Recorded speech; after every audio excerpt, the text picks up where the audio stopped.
ગુજરાતી ઉપર ગૌરવ થઈ ગયું એમ ને?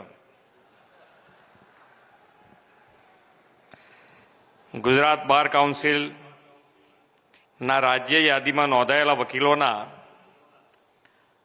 પદગ્રહણ પ્રસંગે આપણી સૌની સાથે મંચ ઉપર ઉપસ્થિત ગાંધીનગર લોકસભા ક્ષેત્રના જનપ્રિય સાંસદ, કેન્દ્રીય ગૃહ અને સહકારિતા મંત્રી શ્રી અમિતભાઈ શાહ સાહેબ, મારા સાથી મંત્રી શ્રી ઋષિકેશભાઈ પટેલ, સાંસદ તથા બાર કાઉન્સિલ ઓફ ઇન્ડિયાના અધ્યક્ષ શ્રી મનન કુમાર મિશ્રા, ભારતના solicitor general Shri Tusharbhai Mehta, advocate general Shri Kamalbhai Trivedi, Gujarat bar કાઉન્સિલના અધ્યક્ષ શ્રી જે પટેલ, ઉપાધ્યક્ષ શ્રી MC કામદાર, સદસ્ય શ્રી DK પટેલ, આમંત્રિત સૌ મહાનુભાવો, વિશાળ સંખ્યામાં ઉપસ્થિત સૌ વકીલ ભાઈઓ બહેનો, પ્રેસ મીડિયાના મિત્રો, સૌને મારા નમસ્કાર. વિશ્વ નેતા અને યશસ્વી વડાપ્રધાન શ્રી નરેન્દ્રભાઈ મોદી અને કર્મઠ ગૃહમંત્રી શ્રી અમિતભાઈ શાહના નેતૃત્વમાં ભારતમાં તમામ ક્ષેત્રે નવી ક્રાંતિ આવી છે. Ease of living, ease of doing બિઝનેસની સાથે સાથે ઇઝ ઓફ જસ્ટિસને પણ પ્રાધાન્ય આપવામાં આવી રહ્યું છે. લોકોને સરળતાથી અને ઝડપી ન્યાય મળે તેવો ઇઝ ઓફ જસ્ટિસ અભિગમ છે.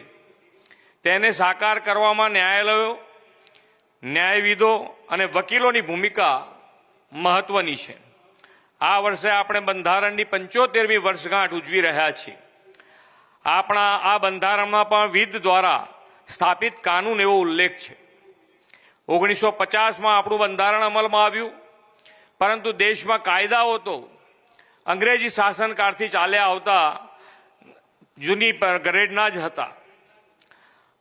આદરણીય વડાપ્રધાન શ્રી મોદી સાહેબ અને ગૃહમંત્રી શ્રી અમિતભાઈ શાહ સાહેબ હંમેશા કહે છે કે અમે દેશ ચલાવવા નહીં પરંતુ દેશમાં બદલાવ લાવવા માટે કામ કરી રહ્યા છીએ. તેમણે ગુલામીની માનસિકતામાંથી દેશને મુક્ત કરવાનું કામ આવા કાયદા સુધારણાઓથી કર્યું છે.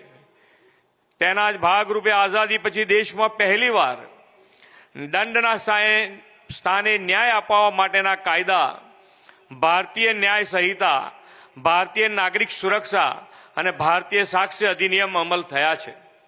આ ત્રણેય કાયદાઓ ભારતીય પરિવેશ પ્રમાણે ન્યાય મળે તે સુનિશ્ચિત કરનારા કાયદા છે. દેશમાં કાયદા ક્ષેત્ર માટે આઝાદી પછી થયેલું આ એક ઐતિહાસિક કાર્ય છે. અંગ્રેજીના સમયથી ચાલ્યા આવતા હજારો જૂના અપ્રસ્તુત કાયદાઓ રદ થયા છે. ભારતના કાનૂન ક્ષેત્રે આવી ઐતિહાસિક ક્રાંતિના પ્રણેતા આદરણીય શ્રી અમિતભાઈ શાહ સાહેબની ઉપસ્થિતિમાં આપ સૌને નવા ભારતના કાયદા ક્ષેત્રમાં સેવા આપવાની તક મળી છે. આ તકને આપ સૌ ઉત્સાહથી ઝીલીને વકીલાતના વ્યવસાયને ઉજાડશો એવો મને વિશ્વાસ છે. વડાપ્રધાનશ્રીના નેતૃત્વમાં આઝાદીના અમૃતકાળથી લઈને 2047માં આઝાદીની શતાબ્દી સુધી નાગરિક પ્રથમની ભાવના સાથે વિકસિત ભારતના નિર્માણમાં પણ લીગલ ફ્રેટર્નિટીની ભૂમિકા મહત્વની રહેવાની છે. ન્યાયની આશા સાથે આવતા નાગરિકો કોર્ટમાં જતા પહેલા તમારી પાસે માર્ગદર્શન લેવા આવે છે અને તમારા માર્ગદર્શન મુજબ તે ન્યાય માટેની લડત લડે છે. એટલે તમે લોકો ન્યાય માટેનું પહેલું પગથિયું છો. આ પગથિયું જેટલું મજબૂત, પારદર્શી અને વિશ્વાસનીય હશે તેની સીધી જ અસર ન્યાય વ્યવસ્થા પર પડશે તે નિશ્ચિત છે. કાયદાના શાસનમાં તમામને ન્યાયિક પ્રક્રિયાનો લાભ સુગમ અને સરળ રીતે મળવો જોઈએ અને આ સંદર્ભમાં ન્યાયતંત્રની પણ ખૂબ મહત્વની ભૂમિકા છે. આ માટે બદલતા સમય અને વૈશ્વિક પરિપ્રેક્ષમાં આપણે આ ક્ષમતાઓને વિસ્તારીને સમય અનુકૂળ બનાવી છે. ન્યાય પ્રણાલીને આધુનિક સુવિધાઓ મળે તે માટે સરકાર સતત પ્રયત્નશીલ છે. આજના ડિજિટલ યુગમાં રાજ્ય સરકાર કોર્ટમાં ડિજિટલ ઇન્ફ્રાસ્ટ્રક્ચર સતત વધારી રહી છે. Virtual court, digital portal, paperless ઈ-ફાઇલિંગના અભિગમ પણ રાજ્યમાં ન્યાયપાલિકાઓને અપનાવ્યા છે. કોર્ટ સાથે સંકળાયેલા બધા સ્ટેક હોલ્ડર્સને ડિજિટલ એક્સેસ સરળ બન્યું છે. આપ સૌ આપની નિપુણતાનો ઉપયોગ કરીને સામાન્ય માનવીના હિતમાં કાર્યરત રહેશો તેવો પણ મને વિશ્વાસ છે. ન્યાય વ્યવસ્થામાં લોકોને ઝડપી ન્યાય મળી રહે તેની જવાબદારી બાર કાઉન્સિલ ઉત્તમ રીતે પાર પાડી છે.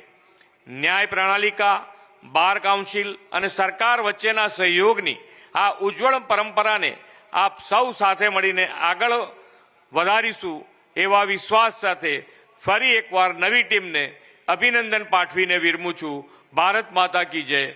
વંદે માતરમ. જય જય ગરવી ગુજરાત.